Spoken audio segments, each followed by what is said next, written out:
Praise God for this opportunity na makabati sa inyo ng magandang tanghali. Konting smile sapagkat medyo mabigat ang haharapin natin today at mga susunod na araw. Bakit po? Talagang lahat ay ginagawa para hindi matuloy ang sunod-sunod na mga hearing kung saan ay ang katotohanan at buong katotohanan ay lalabas. So, may mga lilinawin lang ako, no? Tomorrow, yung Blue Ribbon Committee. And ang balak talaga ay agawin ang mga committees. Kaya kung sila ay nag-walk out, kami naman ay gumamit din ng parliamentary tool na hindi magkaroon ng quorum para nga maprotektahan ang katotohanan. Sa Friday ay meron din schedule po ang ating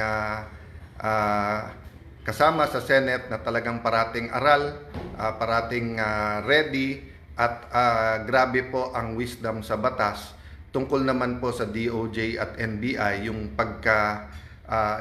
nangyari sa Senate ng May 11 at May 13. Gusto ko lang linawin po kasi kung tama yung reports na nabasa ko hanggang Malacanang, may mga bills daw na importante ang uplift, paano daw matitake up yun kung walang sesyon. I'd like to confirm that at least twice pinaabot namin sa Malacanang. Pag ready yung bills nila, anytime kami. In fact, may LEDAC dapat 2 weeks ago. Tinawagan pa ako nung head ng LEDAC kung tuloy. Sinabi ko, anytime. Sila pong hindi nagtuloy. And then there was one more conversation where sinabi nila hindi pa handa yung mga bills na ilalabas nila. And assuming may bills po sila, sa committee po muna lalabas yon. So, ito lang ay confirmation na ang pinararating sa Malacanang at pinaparating sa ating Pangulo ay mga maling impormasyon. So, we had a light meal dahil napakarami naming meeting, pero I'm asking you for prayers, not just for the 13, also for the 11, not just for the Senate, but for the country. There are times in history where we're in a crossroad. So, minsan kasi sa history, whether ang takbo mo ay 20 kilometers an hour pero 100 kilometers an hour, pareho lang, dadating ka rin doon. May times in history na left or right, there's no wrong decision, it's just what's the better decision. But there are times in history where a country has to make a decision, for example, when it comes to corruption and poverty, and if you make the wrong decision, the next generation will suffer. So it starts with your personal decision. Then it becomes a group's personal decision, katulad ng grupo ng 13. Then it becomes an institutional, a community decision. Then it becomes the decision of a nation. So as of yesterday, di ba, ang hinihingi pa lang naman namin, give the truth a chance. So ngayon, we're asking everyone to pray that matuloy yung mga hearings, no?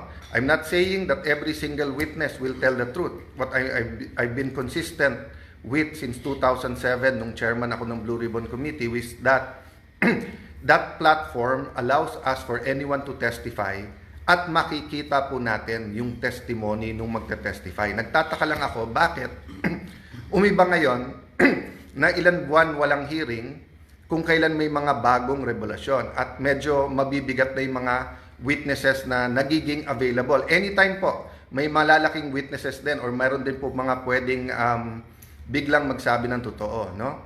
So, of course, the man of the hour tomorrow, Senator Dante Marcoleta. Sir, magandang tanghali.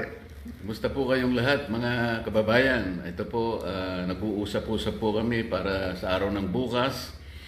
Ang gusto lamang namin ay ang inyong total support. Wag po kayong kukurap. Baka ito na po ang pinakahuling pagkakataon na ang katotohanan, ang katwiran ay mananaig. Kagaya po na sinabi ni SP Alan, lahat po ay gagawin nila para patuloy na pagtakpan ang isang issue na kayong lahat ay may kinalaman sapagkat pera po ninyo ang ninakaw nila. Kaya sinabi ko po, huwag kayong kukurap. Ang gagawin namin bukas will define the direction of this country kung saan tayo papunta. Salamat po sa inyong lahat at sa inyong suporta. So, thank you very much, Kuya Dante. So, ulitin ko lang po ha. Kaya pinapaswear, di ba? To tell the truth, the whole truth, and nothing but the truth. Kasi may half-truth, may tinatago na truth, mayroon pong lies, no? Series of hearings to. Pag naumpisahan po natin bukas, nandyan na yung momentum. Inuulit ko po ha, pag may 13, automatic, hindi ko kailangang mag-resign. Sa inyo na. In fact, tinitingnan ko lang, day by day, week by week lang, na matuloy lang itong mga hearing at maumpisahan lang. Baka naman yun lang ang trabaho ko. I'd be more than content to go. The day that God uses people to tell me na meron na kaming napili to lead us. In fact, sinabi ko na rin sa 12, gawin yung kandidato ang bawat isa sa atin dito. Sino po ang gusto ding maglingkod sa ating bansa. But my mission right now is for the truth to come out. Again, hats off kay Senator Jinggoy Estrada. Napakatagal ko na po siyang kilala. We have our run-ins. In fact, may mga ibang nagpo-post ng aming mga disagreements in the past. But I'd like to reiterate what I said yesterday.